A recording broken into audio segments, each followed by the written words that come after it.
శ్రీకాకుళం జిల్లాలో వంశధార ఎడమ ప్రధాన కాలువ నుంచి పలాస నియోజకవర్గానికి సాగునీరు విడుదలైంది. దీంతో టీడీపీ నాయకులు, మహిళలు, రైతులు మోదుగులపుట్టి గ్రామం వద్దకు చేరుకొని గంగమ్మ తల్లికి హారతులిచ్చి స్వాగతించారు. పసుపు కుంకుమలతో పూజలు నిర్వహించారు. ఈ ఏడాది వ్యవసాయ క్షేత్రాలన్నీ సస్యశ్యామలం అవ్వాలని ఆకాంక్షించారు.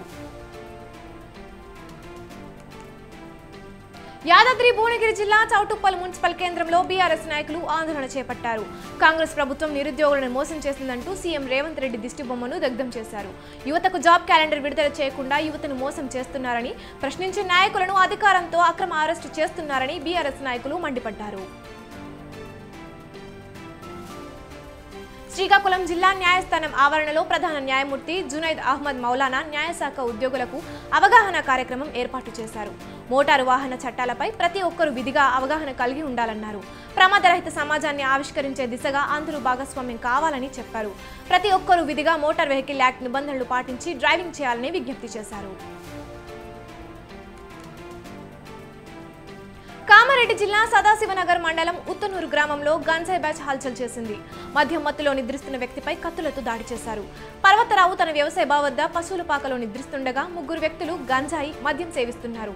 తాగవద్దని చెప్పిన పర్వతరావుపై కత్తితో దాడి చేశారు. తీవ్రంగా గాయపడ్డ పర్వతరావు ఆసుపత్రిలో చికిత్స పొందుతున్నారు.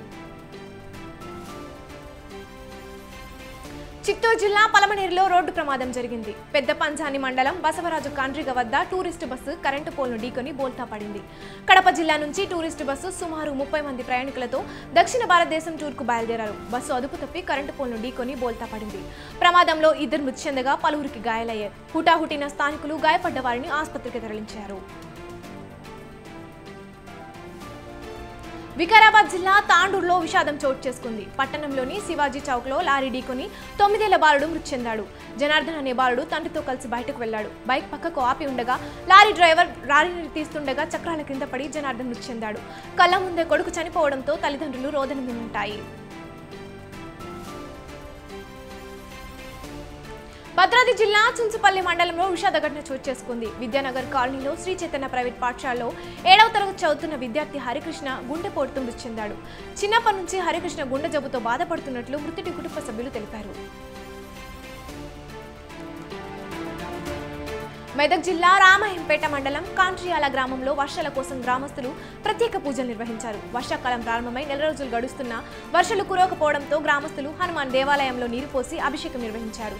ప్రతి ఇంటి నుండి నీటి బిందెను తీసుకుని గ్రామంలో ఊరేగింపు నిర్వహించిన అనంతరం హనుమంతుడు శివుడిపై నీరు పోసి వర్షాలు కురవాలని ప్రత్యేక పూజలు నిర్వహించారు.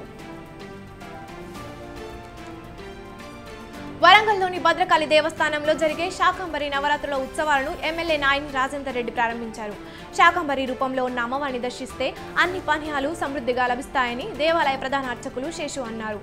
మొదటి రోజు అమ్మవారిని కాలిక్రమంలో అలంకరించడం జరిగిందని, కాలిక్రమంలో ఉన్న అమ్మవారిని దర్శించుకుంటే సకల శుభాలు జరుగుతాయని అర్చకులు శేషు తెలిపారు. పశ్చిమ గోదావరి జిల్లా ఆకివిడిలోని ఓ జ్యువెలరీ షాప్లో 2 మహిళలు దొంగతనం చేశారు. శ్రావణి జ్యువెలరీ షాపుకు నగలు కొనే వాళ్ళ వచ్చిన 2 మహిళలు చోరీకి పాల్పడ్డారు. అసలు నగల స్థానంలో నకిలీ పెట్టి మహిళలు వెళ్లిపోయారు.